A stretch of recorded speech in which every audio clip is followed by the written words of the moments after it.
Ibinahagi ni Movie and Television Review and Classification Board o MTRCB Chair Lala Soto na finally raw ay nag-cruise na ang mga landas nila ni It's Showtime host Vice Ganda sa isang event.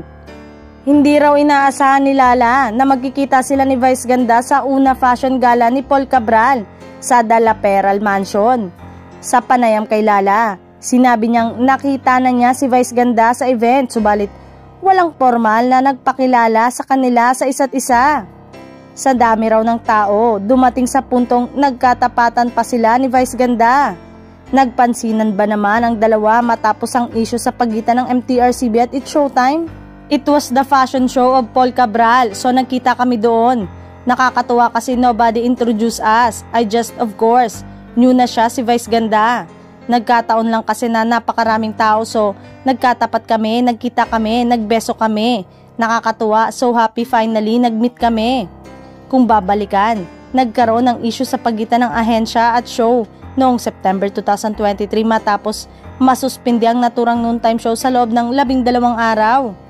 Nag-ugat ito ng patong-patong na raw na violation at reklamo sa show. Idagdag pa ang icing incident ni na Vice Ganda at partner nitong si Ayon Perez sa isang segment ng It's Showtime.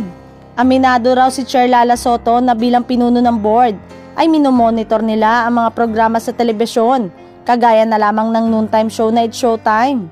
Sinabi nitong in fairness daw ay nalilibang siya sa panonood ng bagong segment na sinuspindi nilang noontime show.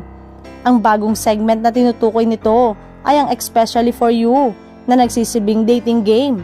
Dito rin na ipahayag ng host ang kanilang mga saloobin at opinion patungkol sa love, relationship at moving on stage na talaga namang relate na relate sa mga manonood. Very cooperative na rin daw ang It's Showtime staff at nagko-courtesy call pa raw sa kanilang tanggapan. As of the moment daw, ay wala pa naman silang mga napapansing dapat warningan sa programa.